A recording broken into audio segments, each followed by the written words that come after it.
ভাইয়া, তুই আর নাদিয়া কিন্তু কালকে থেকে সারাক্ষণ আমার চোখের সামনেই ছিলি। আমি সব খেয়াল করেছি কার চোখে কি চলেছে। কী সব উল্টাপাল্টা বকছিস রিয়া? মাথা ঠিক আছে তোর? আমি তো ওকে কালকেই প্রথম দেখলাম। তাড়াহুড়োর কিছু নাই রাফি, তবে আমি নাদিয়াকে আমাদের বাড়ির বউ হিসেবে একদম পারফেক্ট মনে করি। কিন্তু আম্মু, ও কি আদেও আমাদের এই প্রস্তাবে রাজি হবে? রাজি হবে না মানে? নাদিয়া কিন্তু অলরেডি বাসায় গিয়ে তোর নামে অনেক সুনাম করেছে। আসলে সবকিছু এত দ্রুত হয়ে যাচ্ছে যে আমি নিজেও ঠিক বুঝে উঠতে পারছি না। আজ আমার ছোট বোন রিয়ার জন্মদিন, তাই বাসায় অনেক বড় করে অনুষ্ঠান রাখা হয়েছে। আমি রাখিনি, রেখেছেন আব্বু ওনার আদরের মেয়ের জন্য। অথচ আমার জন্মদিনে ১০০টা টাকাও পাই না, আর মেয়ের জন্মদিনে পুরো পৃথিবীর মানুষকে দাওয়াত দিয়েছেন। আমি রাফি আহমেদ, বাবা মায়ের একমাত্র সন্তান। পরিবারে আমি, বাবা মা আর ছোট বোন রিয়া আছে। তো যাই হোক, আমি আমার কাজে ব্যস্ত। এত মানুষকে সামলানো কি মুখের কথা? হঠাৎ আমার ফোনটা বেজে উঠল। ধরে দেখলাম ডেলিভারি ম্যানের কল। কেক অর্ডার করেছিলাম, সেটাই নিয়ে আসছে। তো আমি বের হয়ে কেকটা রিসিভ করে যেই ঢুকতে যাব অমনি কারোর সাথে ধাক্কা খেলাম। টাল সামলাতে তাড়াতাড়ি পাশের দেওয়ালে হাত রাখলাম আর তাকিয়ে রইলাম কেকটার দিকে। না, ঠিকই আছে, না হলে রিয়া আজকে আমাকে একদম কাঁচা খেয়ে ফেলতো। আমি মাথা ঘুরিয়ে তাকালাম কার সাথে ধাক্কা খেয়েছে সেটা দেখার জন্য। তাকিয়ে দেখি একটা মেয়ে, পরনে আকাশি রঙের 3 পিস, চুলগুলো খোলা, মুখে হালকা মেকআপ। মেয়েটা মাথায় হাত দিয়ে আমার দিকে বিরক্তি নিয়ে তাকিয়ে আছে। মনে হচ্ছিল আমি ইচ্ছে করেই ওর সাথে ধাক্কা খেয়েছি। আমি হালকা কাশলাম, কেকটা বুকে চেপে ধরে বললাম, সরি, খেয়াল করিনি। মেয়েটা কপালে হাত বুলিয়ে ভ্রুকুচকে বলল, খেয়াল করে চলতে পারেন না নাকি চোখ বন্ধ করে হাঁটেন? কথা সুরে বিরক্তি থাকলেও কণ্ঠটা ছিল নরম, অদ্ভুত মিষ্টি। আমি কিছুক্ষণ চুপ করে ওর দিকে তাকিয়ে রইলাম। আকাশি রঙের 3 পিসটা যেন ওর গায়ের সাথে একেবারে মিশে গেছে। খোলা চুলগুলো কাঁধ ছুঁয়ে নেমে এসেছে, হালকা বাতাসে একটু একটু দুলছে। মুখে খুব বেশি সাজ নেই, তবু অদ্ভুত এক উজ্জ্বলতা। আমি সামলে নিয়ে বললাম, আসলে একটু তাড়াহুড়া ছিল। মেয়েটা এবার চোখ সরিয়ে কেকের দিকে তাকালো, তারপর আমার দিকে। এইটা নিশ্চয়ই রিয়ার কেক। আমি অবাক হয়ে বললাম, হ্যাঁ। আপনি কিভাবে বুঝলেন? কারণ রিয়া আমাকে গত 1 সপ্তাহ ধরে এই কেকের ডিজাইন, ফ্লেভার, সাইজ সব কিছু নিয়ে মাথা খাচ্ছে। ও, তাহলে তুমি নাদিয়া? হ্যাঁ, রিয়ার একমাত্র বেস্ট ফ্রেন্ড। আর আপনি রাফি ভাইয়া, রাইট? তুমি আমাকে চেনো? হ্যাঁ, রিয়ার মুখে আপনার কথা অনেক শুনেছি। বাসায় নাকি সব কাজ আপনি করেন, কিন্তু কৃতিত্ব পায় রিয়া। কথাটা বলে নিজেই হালকা হেসে ফেলল। হাসিটা একদম চাপা, কিন্তু খুব স্বাভাবিক। আমি বুঝলাম মেয়েটা কথা বলতে জানে, খোঁচা দেয়, কিন্তু খারাপ লাগে না। আমি মুচকি হেসে বললাম, ও আমার সম্পর্কে এত কথা বলে? বিশেষ করে বলে আমার ভাইয়া খুব রাগী, কিন্তু ভিতরে ভিতরে অনেক সফট। রাগী অংশটা সত্যি, বাকিটা মিথ্যা। তাহলে আজকে ধাক্কা খাওয়ার পর রাগ দেখালেন না কেন? আমি কেকটা একটু শক্ত করে ধরলাম, কারণ আজকে রিয়ার জন্মদিন। আজকে রাগ দেখালে সে আমাকে বাঁচতে দিবে না। নাদিয়া আবার হেসে ফেলল। এবার হাসিটা একটু বড় হলো, চোখ দুটো চিকচিক করে উঠল। ভেতর থেকে তখন গান বাজছে, মানুষের কথাবার্তার শব্দ, বাচ্চাদের চিৎকার, সব মিলিয়ে এক ধরনের উৎসবের কোলাহল। আমরা দুজন দরজার কাছেই দাঁড়িয়ে আছি, যেন এই ভিড়ের মাঝেও আলাদা একটা ছোট জায়গা তৈরি হয়ে গেছে। নাদিয়া বলল, চলুন ভেতরে যাই, রিয়া আমাকে খুঁজতে খুঁজতে পাগল হয়ে যাবে। আমি মাথা নাড়িয়ে আগে ওকে ঢুকতে ইশারা করলাম। নাদিয়া হাঁটতে শুরু করলো। ওর হাঁটার ভঙ্গিটা খুব শান্ত, কোনো তাড়াহুড়া নেই। আমি পেছন থেকে ধীরে ধীরে হাঁটতে হাঁটতে খেয়াল করলাম কয়েকজন আত্মীয় কৌতূহল নিয়ে আমাদের দিকে তাকাচ্ছে, হয়তো নতুন মুখ দেখে, হয়তো আমাদের একসাথে ঢোকা দেখে। ভেতরে ঢুকতেই রিয়া দৌড়ে এলো। এত দেরি কেন তোর আসতে? আর বলিস না, রাস্তায় অনেক জ্যাম। তারপর আমার হাতে কেক দেখে বলল, ও, কেক এসে গেছে ভাইয়া? এত দেরি করলি কেন? আমি কিছু বলার আগেই নাদিয়া উত্তর দিল, তোর ভাইয়া বাইরে দাঁড়িয়ে মানুষজনের সাথে ধাক্কা খেতে ব্যস্ত ছিল। রিয়া অবাক হয়ে আমার দিকে তাকালো। কি? আবার কার সাথে ধাক্কা খেলে তুমি? নাদিয়া চোখ টিপে বলল। আমার সাথে। রিয়া হেসে উঠল। তাহলে তো ঠিক মানুষটার সাথেই ধাক্কা খাইছো। আমি বিরক্ত হয়ে অন্যদিকে চলে গেলাম। ওরা দুজন একসাথে হেসে উঠল। আমি কেকটা টেবিলে রেখে একটু দূরে সরে দাঁড়ালাম। বাড়িটা আজ যেন অন্যরকম লাগছে। রঙিন বেলুন, ঝালর, লাইট সব মিলিয়ে ছোট একটা উৎসবের রাজ্য।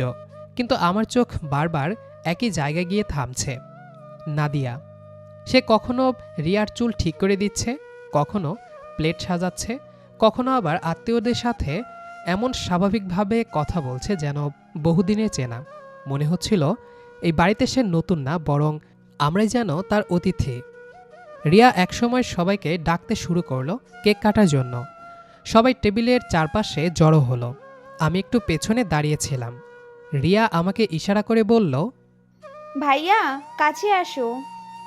আমি অনিচ্ছা সত্ত্বেও সামনে গেলাম। গিয়ে দেখি নাদিয়া রিয়ার ঠিক পাশে দাঁড়িয়ে আছে।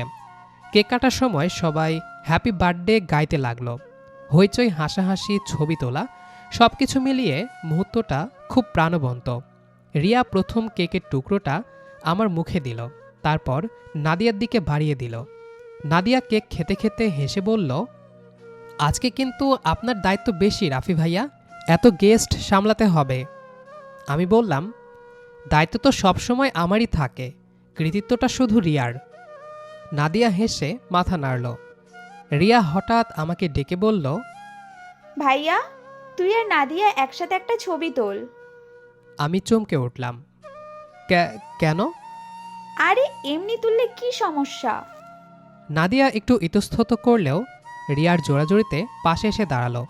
আমরা দুজন পাশাপাশি দাঁড়ালাম, মাঝখানে হালকা দূরত্ব রেখে। ক্যামেরার ফ্ল্যাশ পড়তেই আমি বুঝলাম অদ্ভুত এক অস্বস্তি কাজ করছে ভেতরে, অথচ সেই অস্বস্তির মধ্যেও এক ধরনের অচেনা স্বাচ্ছন্দ্য। ছবি তোলা শেষ হতেই আমি সরে এলাম, কিন্তু মনে হচ্ছিল আজকের এই ভিড়ের মধ্যে একটা মানুষ বারবার আমার দৃষ্টিতে ধরা দিচ্ছে। কিছুক্ষণ পর দেখি নাদিয়া এক কোণে বসে কয়েকটা ছোট বাচ্চাকে কেক খাওয়াচ্ছে।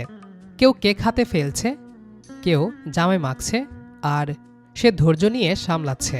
মুখে বিরক্তি নেই, শুধু হাসি। আমি দূর থেকে তাকিয়ে রইলাম।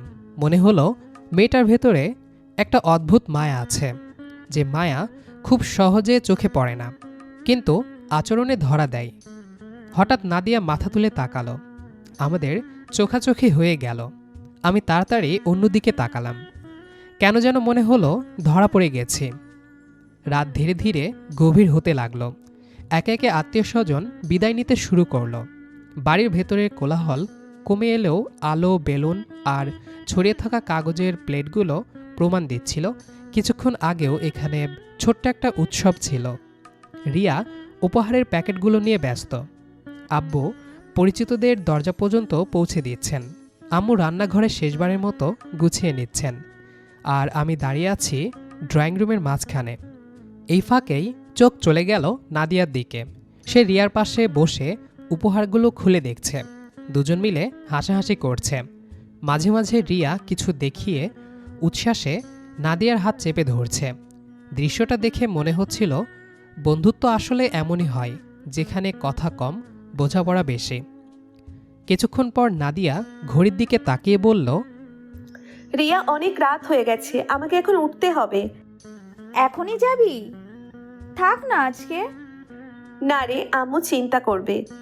আম্মু তখনই এগিয়ে এসে বললেন, চিন্তা করবে মানে? ফোন দিয়ে বলো তুমি এখানে থাকছো। এত রাত করে একা যাবে কিভাবে? আর না হয় আমাকে ফোন দাও, আমি বলছি। না আন্টি, সমস্যা নেই, আমি চলে যাব, বাসা খুব দূরে না। আম্মু কিছুতেই মানতে চাইলেন না। বারবার বলছেন, থেকে যাও মা, সকালে যেও। কিন্তু নাদিয়া নরম গলায় বারবার না করে যাচ্ছিল। তার ভদ্রতা, কথা বলার ভঙ্গি সব কিছুতেই একটা সম্মান ছিল, যেটা আম্মুরও ভালো লেগে গেল বোঝা যাচ্ছিল। শেষমেশ আম্মু আমার দিকে তাকিয়ে বললেন, রাফি, তুমি নাদিয়াকে বাসায় দিয়ে আসো, এত রাতে একা যেতে দেব না। আমি এক মুহূর্ত থমকে গেলাম। আমি? হ্যাঁ তুমি, আর কে? আরে না আন্টি, ওনার কষ্ট হবে, আমি চলে যেতে পারবো। কোনো কষ্ট না। রাফি যা, ওকে দিয়ে আয়। আমি চুপচাপ গাড়ি চাবিটা নিলাম। বাইরে তখন রাতের নরম হাওয়া, রাস্তাগুলো প্রায় ফাঁকা। গাড়িতে ওঠার পর দুজনের মাঝেই অদ্ভুত নীরবতা নেমে এলো। এই প্রথম এতক্ষণ পাশাপাশি বসা, অথচ বলার মতো শব্দ খুঁজে পাওয়া যাচ্ছে না। আমি ইঞ্জিন স্টার্ট দিতে দিতে বললাম, ঠিকানা বলো। নাদিয়া ধীরে ধীরে রাস্তা বুঝিয়ে দিতে লাগলো।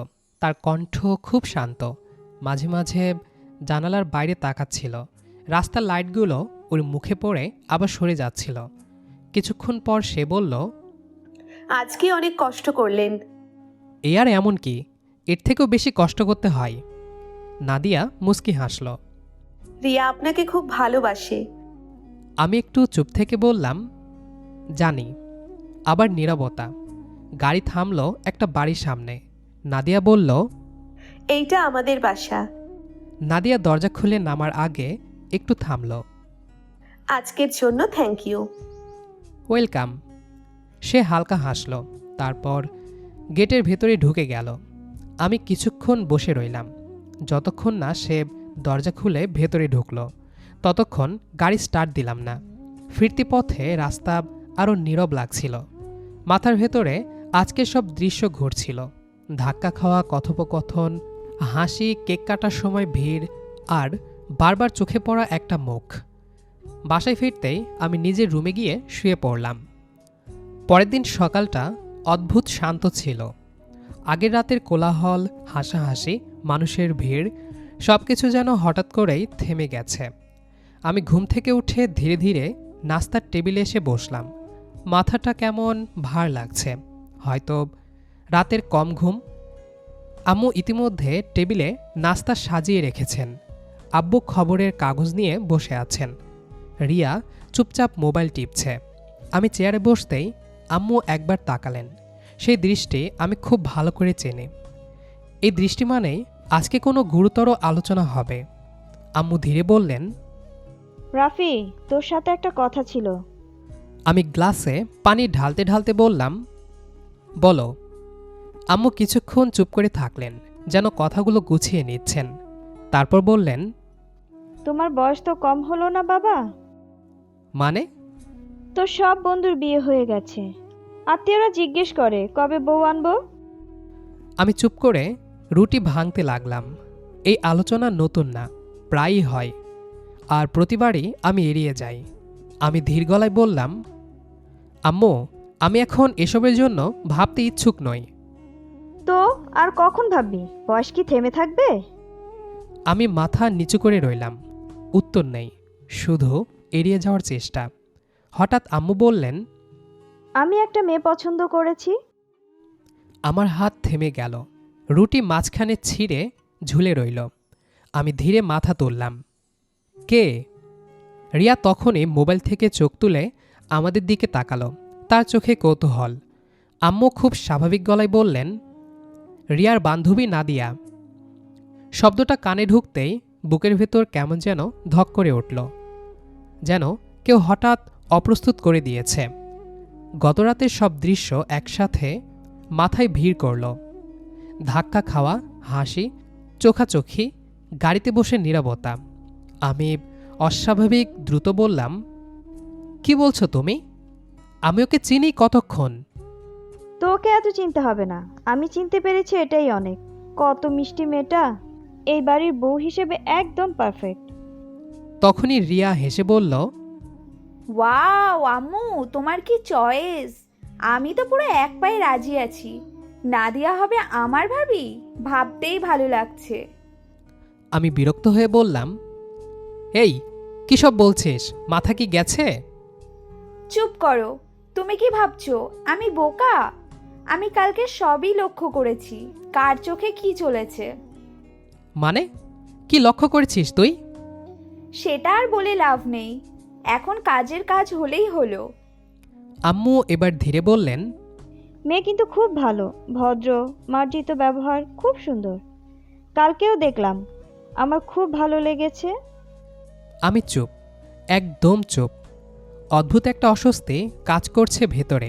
আমি নিজেও বুঝতে পারছি না কেন প্রতিবাদ করছি, আবার কেন পুরোপুরি অস্বীকারও করতে পারছি না।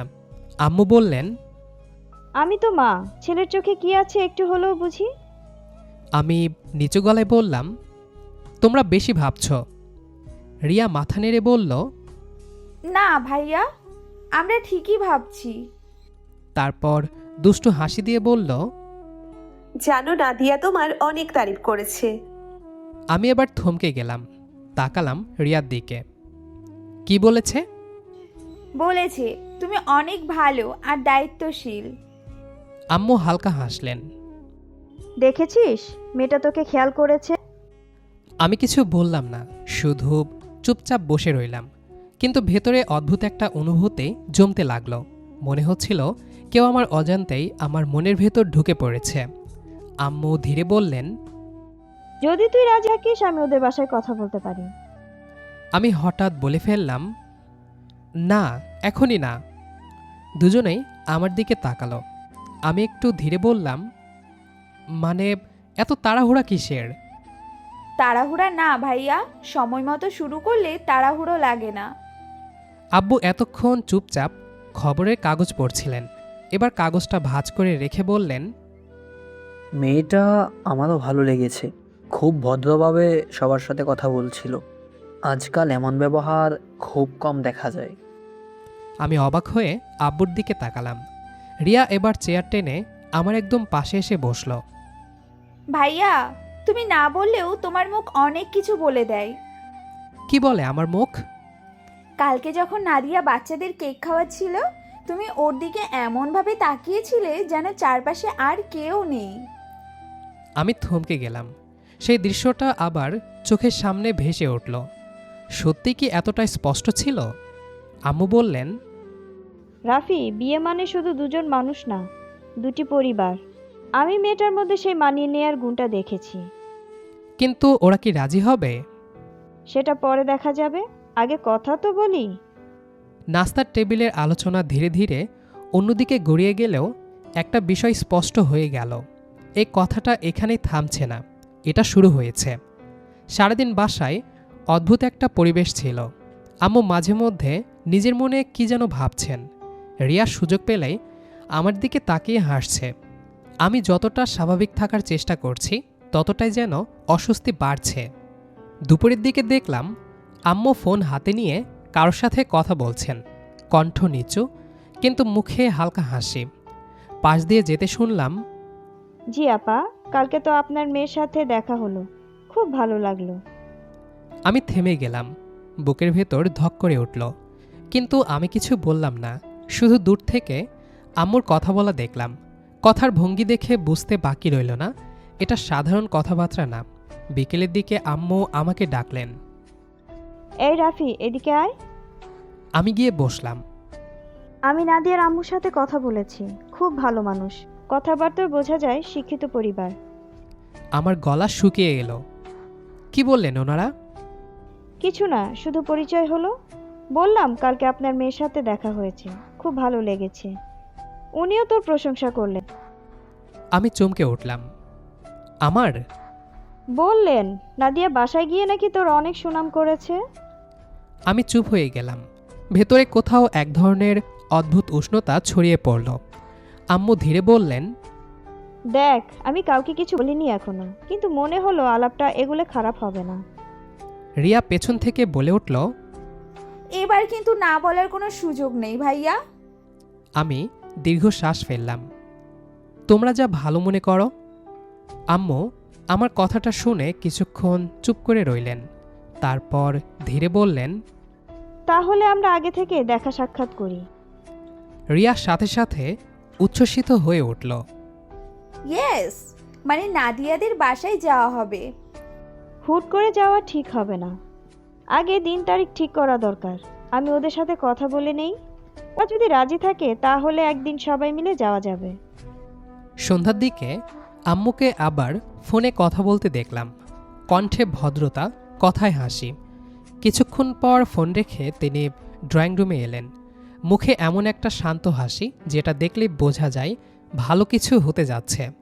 রিয়া দৌড়ে এসে জিজ্ঞেস করল, আম্মু কি বললো ওরা? ওদেরও কোনো আপত্তি নেই, বলল আপনারা একদিন সময় করে চলে আসেন। আমার বুকের ভেতর কেমন কেঁপে উঠল। আব্বু জিজ্ঞেস করলেন, কবে যেতে বলেছে? এই শুক্রবার বিকেলে যেতে বলল। সবাই বাসায় থাকবে। রিয়া হাততালি দিয়ে উঠল। ভাইয়া প্রস্তুত হও, মেয়ে দেখা প্রোগ্রাম। আমি বিরক্ত হয়ে বললাম, এত নাটক করার কি আছে? নাটক না, ইতিহাস। আমি কিছু বললাম না, কিন্তু ভেতরে অদ্ভুত একটা টান অনুভব করলাম। অস্বস্তি, লজ্জা, কৌতূহল সব একসাথে। শুক্রবার আসতে যেন খুব বেশি সময় লাগলো না। দিনটা যত এগোচ্ছিল আমার অস্থিরতা তত বাড়ছিল। রিয়া বারবার বলছে, ভালো একটা শার্ট পরো, চুলটা ঠিক করো। একদম নাজেহাল অবস্থা। বিকেলে আমরা 4 জন রওনা দিলাম। গাড়ির ভেতর অদ্ভুত নীরবতা। রিয়া মাঝে মাঝে মুচকি হাসছে। আমি জানালার বাইরে তাকিয়ে আছি। নাদিয়াদের বাসার সামনে গাড়ি থামতেই আমার বুকের ভেতর ধূপধাপ শব্দ শুরু হয়ে গেল। দরজা খুললেন নাদিয়ার আম্মু। খুব আন্তরিক হাসি দিয়ে আমাদের ভেতরে নিয়ে গেলেন। ড্রয়িং রুম পরিপাটি, গোছানো। দেওয়ালে পারিবারিক কিছু ছবি। পরিবেশে একটা উষ্ণতা। কিছুক্ষণ সাধারণ কথাবার্তা চলল। আব্বু আম্মু কথা বলছেন, নাদিয়ার আম্মু উত্তর দিচ্ছেন। আমি চুপচাপ বসে আছি। হঠাৎ ভেতর থেকে নরম পায়ের শব্দ এলো। আমি অজান্তেই মাথা তুললাম। নাদিয়া ট্রে হাতে ভেতর থেকে বের হয়ে এলো। আজকে তার পরনে হালকা গোলাপি রঙের শাড়ি, চুলগুলো গুছিয়ে রাখা, মুখে খুব হালকা সাজ, কিন্তু কেন যেন আগের দিনের থেকেও বেশি শান্ত, বেশি সুন্দর লাগছিল। সে এসে আমার সামনে নীরবে নাস্তা রাখল। আমাদের চোখ একবারের জন্য মিলল। সাথে সাথে সে চোখ সরিয়ে নিল। আমার মনে হলো এই নীরবতাটাই যেন হাজার কথার সমান।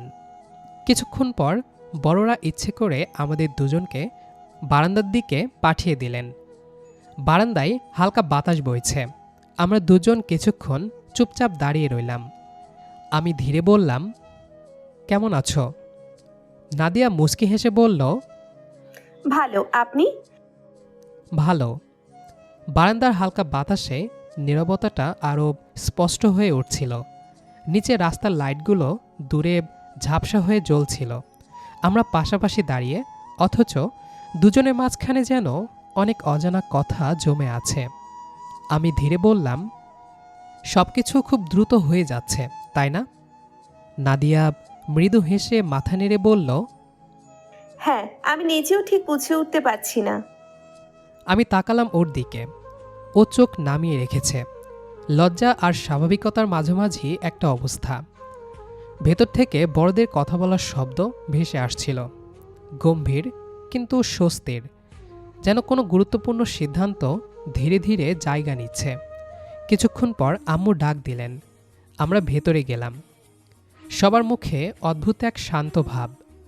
আব্বু ধীরে বললেন, আমরা আলাপ করেছি, যদি তোমাদের কোনো আপত্তি না থাকে তাহলে সামনে এগোতে চাই। আমার গলা শুকিয়ে গেলেও আমি বললাম, আমার কোনো আপত্তি নেই। সবাই নাদিয়ার দিকে তাকালো। সে আস্তে মাথা নাড়ল। সেই ছোট্ট মাথা নাড়ানোতেই যেন সিদ্ধান্ত পাকাপাকি হয়ে গেল। এর পরের দিনগুলো যেন দ্রুত কেটে যেতে লাগলো। আংটি বদল, আত্মীয়দের আসা যাওয়া, কেনাকাটা, শাড়ি, পাঞ্জাবি, গয়না, দাওয়াত, সব কিছু মিলিয়ে বাড়ি আবার উৎসবের রঙে রঙিন হয়ে উঠল। আমি মাঝে মাঝে অবাক হয়ে ভাবতাম, সব কিছু কি সত্যিই আমার জীবনেই হচ্ছে? বিয়ের দিন সকালটা অদ্ভুত কেমন লাগছিল। আয়নার সামনে দাঁড়িয়ে সাজ পোশাক দেখে নিজেকেই নতুন লাগছিল। মনে হচ্ছিল আজকের পর থেকে জীবন আর আগের মতো থাকবে না। বিয়ের আসরে যখন নাদিয়াকে প্রথম দেখলাম, আমার চোখ যেন কয়েক সেকেন্ডের জন্য স্থির হয়ে গেল। লাল শাড়ি, কপালের টিপ, মাথা নিচু, আলোয় মুখটা আরও উজ্জ্বল দেখাচ্ছিল। ভিড়, শব্দ, ক্যামেরা ফ্ল্যাশ সব কিছু মিলিয়ে মুহূর্তটা স্বপ্নের মতো লাগছিল। কাবিন, দোয়া, সবার শুভেচ্ছা। একসময় বুঝতেই পারলাম না কিভাবে সব সম্পূর্ণ হয়ে গেল। রিয়া এসে কানে কানে বলল, কেমন লাগছে ভাবিকে? আমি শুধু মুচকি হেসে বললাম, সুন্দর। রাত গভীর, বাড়ির কোলাহল ধীরে ধীরে থেমে গেছে, সবাই ক্লান্ত। আমি ধীরে ধীরে রুমে ঢুকে দরজা লাগালাম। দরজা বন্ধ হতেই চারপাশে নীরবতা নেমে এলো। রুমটা ফুল দিয়ে সাজানো, হালকা সুগন্ধ ছড়িয়ে আছে। বিছানার একপাশে নাদিয়া চুপচাপ বসে আছে, মাথা নিচু। আমি ধীরে দরজা বন্ধ করে ভেতরে এলাম। কয়েক সেকেন্ড দাঁড়িয়ে রইলাম। এই নীরবতা, এই মুহূর্ত, সব কিছু যেন নতুন। আমি ধীরে ধীরে গিয়ে বিছানার অন্য পাশে বসলাম। নাদিয়া এখনও মাথা নিচু করে বসে আছে। আঙ্গুলগুলো নিজের শাড়ির আঁচল টিপে ধরেছে, যেন একটু নার্ভাস। আমি ধীরে এগিয়ে গিয়ে বললাম, ক্লান্ত লাগছে? নাদিয়া মাথা না তুলে নরম গলায় বলল, একটু, সবকিছু এখনো স্বপ্নের মতো লাগছে। আমারও তাই লাগছে। কিছুক্ষণ চুপচাপ, শুধু ঘড়ির টিকটিক শব্দ শোনা যাচ্ছে। আমি ধীরে বিছানার পাশে বসে বললাম, জানো, আজকে তোমাকে এইভাবে দেখব ভাবিনি। নাদিয়া এবার একটু মাথা তুলল, চোখে অল্প লাজুকতা, কিন্তু শান্ত একটা দৃষ্টি। আমিও ভাবিনি এত দ্রুত সবকিছু বদলে যাবে। আমি একটু কাছে সরে এলাম। কয়েক সেকেন্ড পর আমি খুব ধীরে ওর হাতটা ধরলাম। কোনো তাড়াহুড়া নেই, শুধু একটা নিশ্চিত স্পর্শ। নাদিয়া একটু কেঁপে উঠলেও হাত সরালো না। রুমের আলোটা তখন আরও নরম লাগছিল। আমরা দুজনেই চুপ, কিন্তু সেই চুপ থাকার মধ্যেই যেন হাজারটা না বলা কথা ভরে উঠছিল।